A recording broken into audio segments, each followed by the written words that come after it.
If heaven ain't a lot like Dixie, I don't want to go. If heaven ain't a lot like Dixie, I just as soon stay home.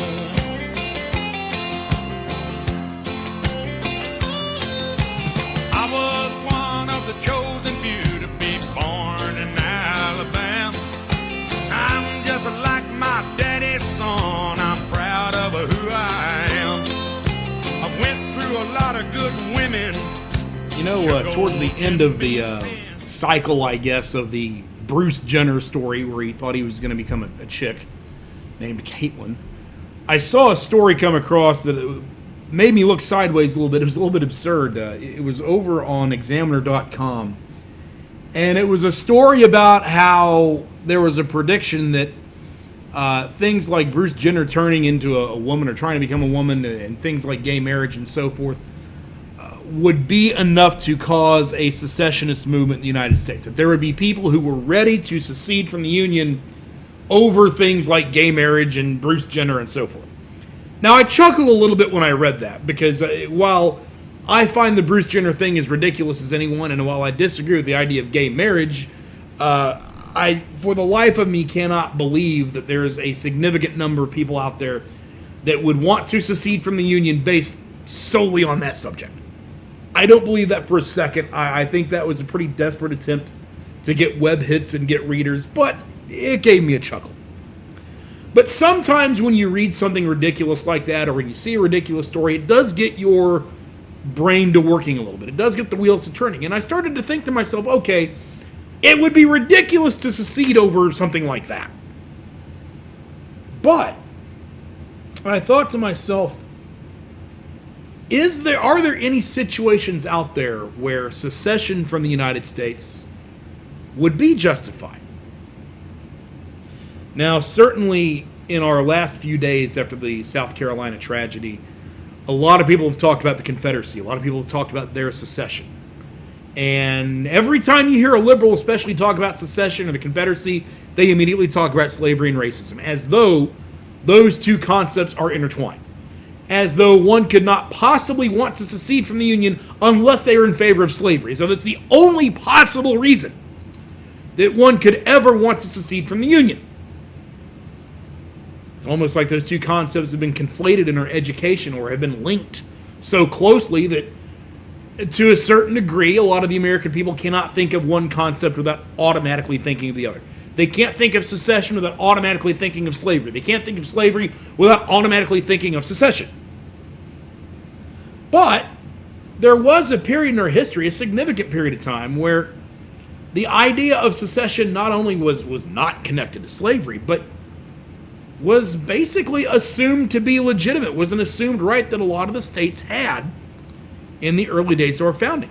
In other words, they very much were under the impression that, hey, if this federal government does not stay within their reins, if this does not turn out to be what we think it would be, that we have the right to secede. That was not unthinkable. It was actually a pretty commonly held viewpoint in the first 100 years or so of our existence. In other words, states did not go into the Union thinking it was an Eagle song and it was a Hotel California and you could check out anytime you like, but you could never leave. No, they really didn't think that. I'm going to read just a little bit from an excellent book called The South Was Right. It was authored by James Ronald Kennedy and Walter Donald Kennedy. It's a book that discusses a lot of the philosophical arguments behind secession and what the South was doing. Gives you a lot of information about the Civil War that you probably did not learn in your history classes. I would highly recommend this book if you're interested in Civil War times or interested in the full story of what actually happened between the Union and the Confederacy. But on the discussion of secession as its own topic, in its own merits,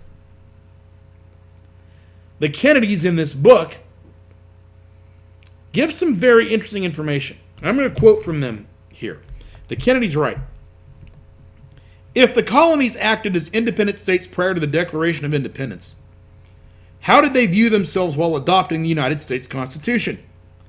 A glance at how Massachusetts expressed herself as far as her sovereign rights will demonstrate that even the northern states considered themselves sovereign. Before it would ratify the United States Constitution, Massachusetts demanded, quote, that it be explicitly declared that all powers not delegated to the aforesaid Constitution are reserved to the several states to be by them exercised, end quote. Before it would adopt the Constitution, the state of Pennsylvania insisted upon the following amendment to the Constitution. All the rights of sovereignty which are not by the said Constitution expressly and plainly vested in the Congress shall be deemed to remain with and shall be exercised by the several states in the Union. Every state insisted that this and similar language be added to the United States Constitution, resulting in the adoption of the 10th Amendment to the Constitution. Quote, the powers not delegated to the United States by the Constitution, nor prohibited by it to the states, are reserved to the states or to the people. Now, as you go on in history, with that knowledge that all of the states at the time of our founding, including Massachusetts, consider themselves to be sovereign, you will then find that at one point, later on down the line, Massachusetts did actually consider secession. This is well before the Civil War. And when Massachusetts considered secession, it did not get the same reaction, the same over-the-top reaction that it seemed to get when the southern states tried to do it. In fact, in Jefferson Davis's farewell address to the United States Senate, remember that before Jefferson Davis was president of the Confederacy, he was a United States senator.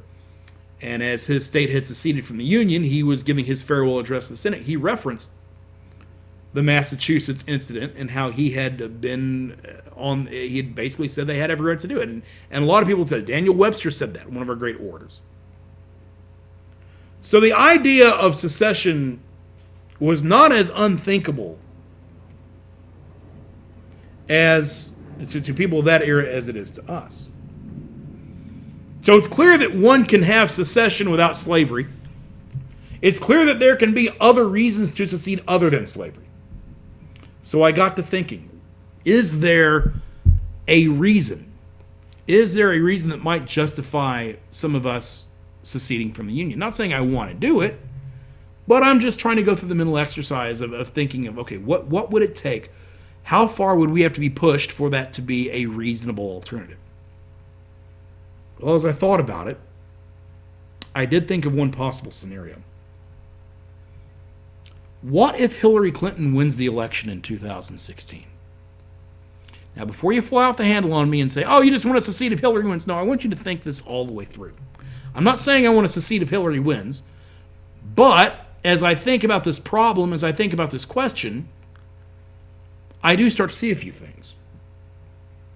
First of all, if Hillary wins, that would be 3 consecutive terms for the Democratic Party, including the very liberal wing that backed Barack Obama. And the one thing I think we all could agree on, no matter where we're at in American politics, is that no matter what happens in this 2016 election, the electoral map will look not much different than it has the last, 4 elections?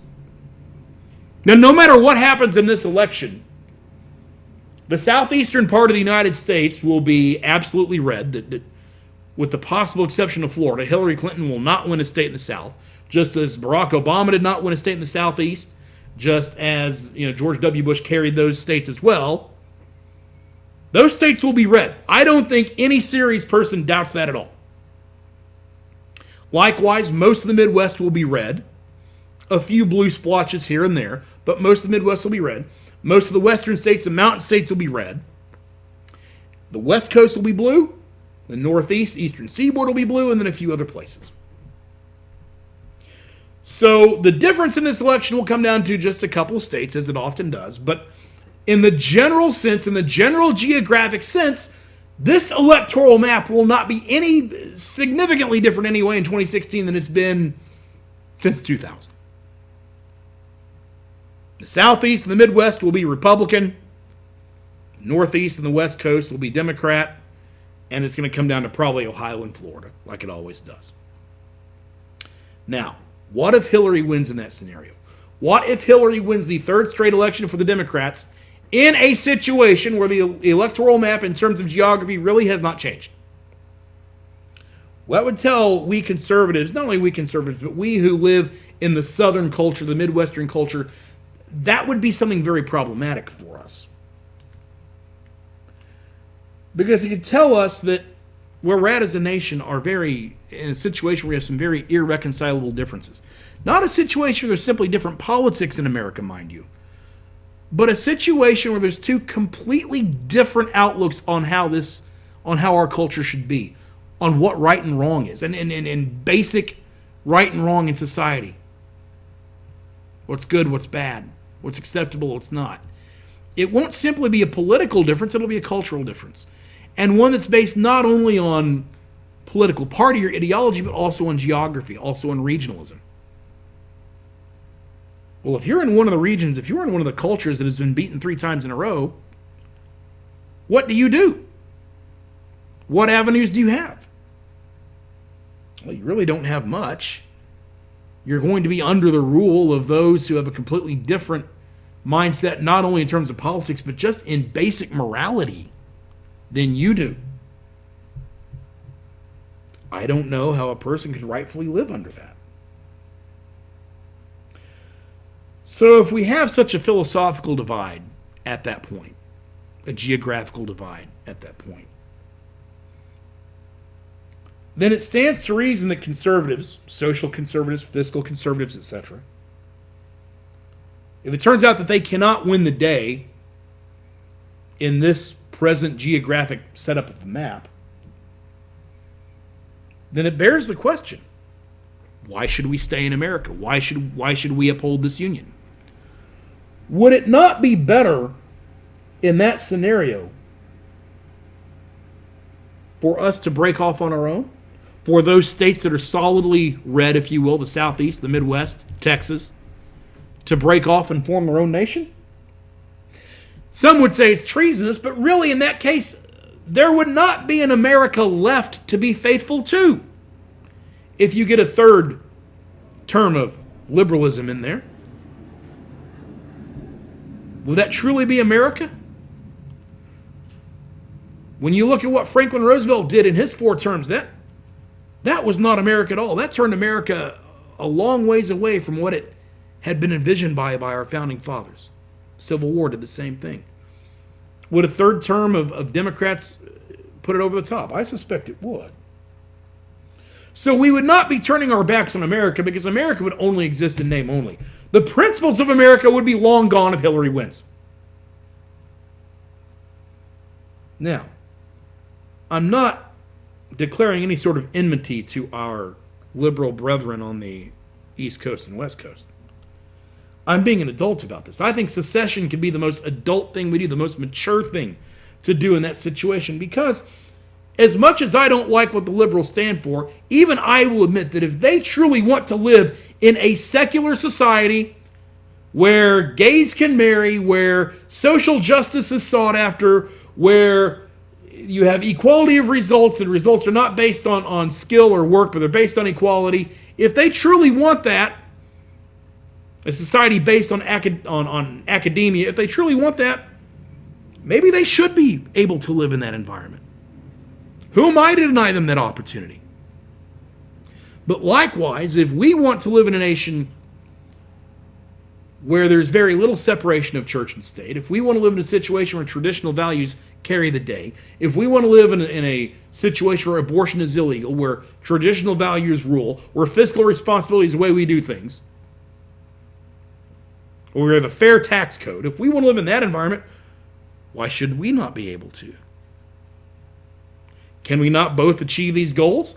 Now, in a truly old school sense, in a founding father sense, where the states have the power and the federal government has very limited powers, we could do that because you just have certain states do things certain ways, certain other states do them their way. That would be the best way to do it. But if that is now impossible with a third term of the Democrats, if the federal government takes the day and expands, then maybe we should let bygones be bygones. Maybe it would be better to recognize our irreconcilable differences and say, hey, you go your way, we'll go ours.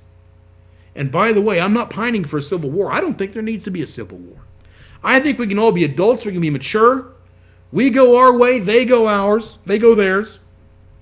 And heck, we can even be trading partners in certain situations. We can even have commerce across with the two countries, just like Canada and the United States does now.